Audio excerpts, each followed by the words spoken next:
जय हिंद साथियों। त्योहारों के मौसम में अचानक विदिशा में बवंडर उठा। अधिवक्ता और बीजेपी के वरिष्ठ कार्यकर्ता विमल प्रकाश तारण से हुई मारपीट ने पूरे जिले में हलचल मचा दी। ये घटना वैसे प्रायोजित सी लगती थी, क्योंकि पहले तो एक खास एंगल से वीडियो शूट किया गया और फिर उसे वायरल कराया गया, और फिर बहुत कुछ हुआ। जैसे विदिशा के प्रबुद्ध लोग घटना की भर्त्सना करते हैं, फिर लगभग सभी पत्रकार इस पर लिखते हैं, अभिभाषक संघ आपत्ति दर्ज कराता है, प्रशासन हरकत में आता है और मारपीट करने वाले पर कार्रवाई होती है। विदिशा के सांसद शिवराज सिंह चौहान प्रेस वार्ता करते हैं और अंततः मामला जैसे किसी सुनियोजित तरीके से ठंडा कर दिया जाता है। लेकिन सवाल ये है कि एक गणमान्य व्यक्ति के साथ ऐसी हिंसा की नौबत आई क्यों? क्या सड़क, जलभराव, गड्ढों और बिजली जैसी समस्याओं पर आवाज उठाना विदिशा में अपराध है? दशकों से विदिशा ने न स्थायी निर्माण देखा है और न ही मरम्मत। शहर के लोग नियति मान बैठे हैं कि उन्हें टूटी सड़कों और गंदगी से ही जूझना है। वार्षिक बजट आता है, खर्च नहीं होता और काफी सारा बजट वापस भी चला जाता है, लेकिन आज तक किसी ने इस पर कोई सवाल नहीं पूछा। कई बार सोचती हूँ कि बुधनी के जैत गांव से तब सिर्फ 8 एकड़ जमीन के मालिक शिवराज सिंह चौहान जी विदिशा आए और यहीं जम गए। उन्होंने कई बार विदिशा से सांसद और मुख्यमंत्री रहते हुए इस शहर को अपना गढ़ बताया, अपनी संपत्ति और प्रॉपर्टी बढ़ाई। लेकिन सच्चाई ये है कि उन्होंने विदिशा को कभी भी किसी भी समस्या का स्थायी समाधान नहीं दिया। इसीलिए आज भी विदिशा नीति आयोग की रिपोर्ट में नीचे के 250 जिलों में से है। आज भी विदिशा की सड़कें टूटी पड़ी हैं, नालियां गंदगी से भरी हैं और बिजली के चढ़ते बिल जस के तस हैं।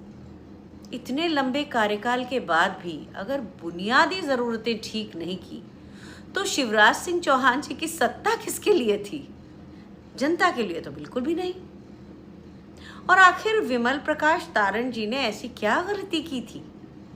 सिर्फ सत्ता को आईना दिखाया था, और वो भी केवल बुनियादी ढांचों के बेतरह लचर होते चले जाने को लेकर। जाहिर है कि बरसों बरस बीजेपी के विधायक बनाने वाले विदिशा के लोगों से बीजेपी उम्मीद करती है कि वे बंधुआ मजदूर की तरह सिर्फ सत्ता की अभ्यर्थना करें। विमल जी से की गई मारपीट और वीडियो का वायरल होना बाकी लोगों के लिए एक सबक की तरह है कि सवाल पूछोगे तो बदनाम हो जाओगे। बहरहाल, एक सम्मानित व्यक्ति की सामाजिक प्रतिष्ठा से खिलवाड़ करने के बाद मामला अब रफा दफा सा हो गया। तारण जी पर हुए हमले को लेकर जनता नाराज है, या कहें कि जनता नाराज थी, लेकिन घटना को दबाने की कोशिशें भी कमाल की हैं। शिवराज जी एक पंथ और दो काज के चक्कर में हैं। जनता में फैले रोष को दबाने के लिए नई हेडलाइनों की जरूरत महसूस हुई, तो सांसद शिवराज सिंह चौहान जी ने एक नया खेल शुरू किया। 30 अक्टूबर को क्रिकेट के बड़े आइकॉन कपिल देव जी को विदिशा बुलाने की तैयारी है। कपिल देव जी देश का गौरव है, लेकिन इस समय उन्हें यहां बुलाने का मकसद साफ है कि विमल जी के साथ हुई बदतमीजी की घटना से विदिशा के लोगों का ध्यान हट जाए और अपने बेटे के लिए विदिशा में राजनीतिक जमीन तैयार कर ली जाए। विमल तारण जी तो शायद प्रयास करके ये घटना भूल भी जाएंगे, लेकिन क्या उनके उठाए सवाल भी भुला दिए जाएंगे? क्या कपिल देव जी जैसे आइकन को विदिशा में बुलाने से शहर की समस्याएं छिप जाएंगी? क्या सोशल मीडिया पर विमल जी की स्पष्टवादिता के कारण उन पर करवाई गई हिंसा के पीछे खड़े असली चेहरों को बचाया जा सकेगा? अपने विदिशा के लोगों के लिए 2 सवाल छोड़ती हूं। पहला तो ये कि निरंतर एक ही पार्टी के योग्य अयोग्य नेताओं को बार बार चुनकर क्या आप अव्यवस्थाओं के बावजूद सवाल उठा पाने के अपने नागरिक अधिकारों को सदा के लिए तिलांजलि देने की सीमा तक आ चुके हैं। दूसरा सवाल ये कि जिस बीजेपी को आप पसंद करते थे, अब वो चूचू का मुरब्बा बन चुकी है और उसने आपके सूरत हाल में कभी कोई बदलाव नहीं किया। दूसरी पार्टी के लोगों को थोक में बीजेपी में ले आने से बीजेपी के भीतर भी असंतोष गहरा रहा है। स्वाभाविक है कि विमल जी जैसे सहिष्णु कार्यकर्ता जिन्होंने सालों साल पार्टी के लिए मेहनत की, आज खुद को उपेक्षित और असुरक्षित महसूस कर सकते हैं। विमल तारण जी के ऊपर हुआ हमला सिर्फ एक अधिवक्ता पर हमला नहीं, बल्कि हर उस निष्ठावान कार्यकर्ता की भावना पर चोट है जो चरण चुंबक नहीं बनता। इस तरह की हिंसा बीजेपी की बौद्धिक लोगों के प्रति कुंठित भावना भी दिखाती है। और अब कुछ सीधे सवाल शिवराज सिंह चौहान जी से भी हैं कि स्वयं के मुख्यमंत्री रहते हुए भी आपने विदिशा के बुनियादी इंफ्रास्ट्रक्चर को कभी ठीक क्यों नहीं करवाया? यानी आपने विदिशा को सिर्फ सत्ता की सीढ़ी समझा और उसके प्रति जवाबदेही कभी नहीं समझी।